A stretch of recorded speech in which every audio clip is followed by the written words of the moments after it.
Hey everybody, what's going on? Dace here and welcome back. Today we're looking at Viper Phase 1, Hamster's latest addition to the Arcade Archives library. In this video we'll cover the ins and outs of the game, the differences between the original and new versions, which may steer players one way or another, my overall thoughts, and a few gameplay and scoring tips for those digging into things a little deeper. Viper Phase 1 is a 1 to 2 player vertical scrolling arcade shooter released in May 1995 by Seibu Kaihatsu.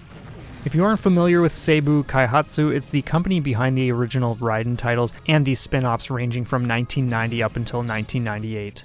The Raiden spin-off series includes Viper Phase 1, Raiden Fighters 1 and 2, Raiden Fighters Jet, and Raiden Nova, which just released at the end of October and was developed by Moss.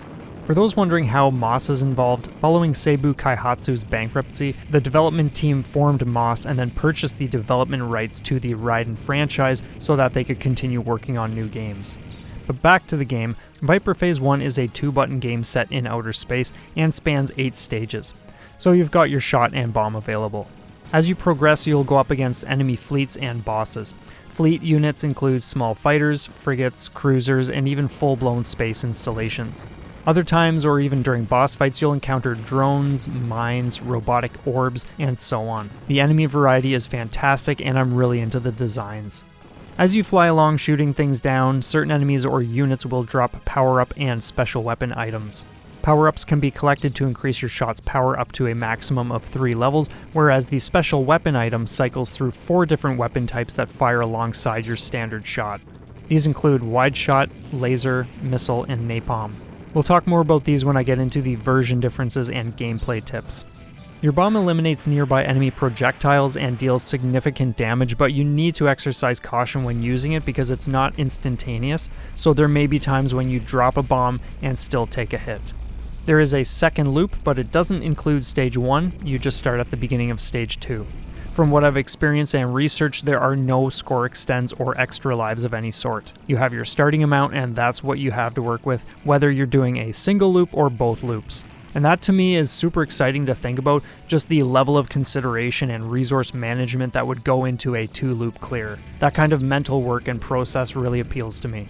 Another thing I want to touch on a bit is just how awesome this game looks and sounds. The pixel art is over the top, and overall the presentation is off the charts. I love some of the background activities you'll witness as you progress through the stages, like the orbs traveling through the transparent tubes, or when the large vessels in Stage 7 cruise along with you in the background before coming through the green energy field. It makes a wicked sound, and I think stuff like this is absolutely brilliant. Even enemies exploding is more drawn out and interesting to observe because it's not this rushed explosion that is over and done with after half a second. Some of these larger vessels first break apart and it's really cool to watch. So there's honestly a ton to appreciate here, and the sound effects are stellar.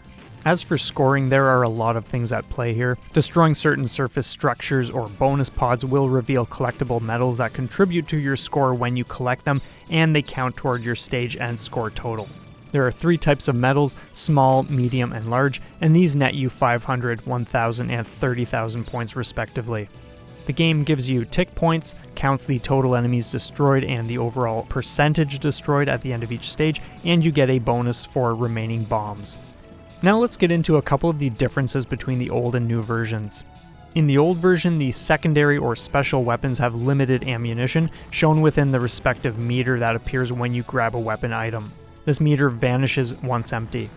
In the new version, secondary weapons stay with you until you grab a new one or take a hit, but since you get to hang on to these longer than in the old version, the power level has been reduced to help balance things. In the new version, they've also reduced the time it takes for a bomb to explode after initially pressing the button. With all of that established, I wanted to leave people with a few gameplay and scoring tips, so we'll get into that now. If you buckle down with the old version, get in the habit of preparing to stop firing when you grab a special weapon. It's easy to be in a state where you're holding down auto-fire and then you grab a weapon, and before you realize it, half the bar has been depleted because you continued holding down auto-fire and it drains rapidly. So instead, I recommend you stop firing, grab your weapon, and then start letting enemies filter onto the screen. From there, space out single button presses to nail as many enemies as possible per shot. This way you're not burning through ammunition. The special weapons in the old version are immensely powerful, so don't let it go to waste by firing in excess. Next, this is a scoring tip. Medals that appear from destroyed surface structures or surface units can be picked up at specific intervals for additional points. The in-game manual says that you get more points when you grab it while it's flashing, but from what I've noticed, they flash most of the time and there's a brief moment where the pixels go still, and when you grab a medal during or close to that motionless state, you get more points. Additionally, if you destroy the aerial bonus pod, once its thrusters kick in to take it back up the screen after dropping down, it will drop more medals. Furthermore, if a boss sends out drones or floating mines and you can destroy them without damaging the boss too much, then you can prolong the encounter and soak up points this way. I don't want to spoil everything for you, so the last scoring tip I'll share is that in Stage 1, there's a crate that moves along a track. If you avoid shooting the crate until it enters a nearby bay and comes out again, you can grab it for 30,000 points instead of the usual 500. So if you're scoring, all of these things add up to a significantly increased score. To wrap things up, Viper Phase 1 is super cool. It packs a serious cosmic punch, plunges you into absolute chaos at times, gives you fun stuff to figure out and work with, and is another solid addition to the shmup library on Switch and PS4. It never ceases to amaze me just how many awesome arcade shooters get to see the light of modern times, thanks to Hamster constantly pumping out these Arcade Archives ports. As usual, the AA titles go for approximately $10 Canadian, so if you're even remotely intrigued by what you've seen, it's definitely worth checking out. Anyway, that's it from me. Let me know what you guys think down below. A huge thanks to our monthly supporters for their generous contributions. I really appreciate it, and thanks to everyone who checked this out. Have a stellar one, and we'll see you next time.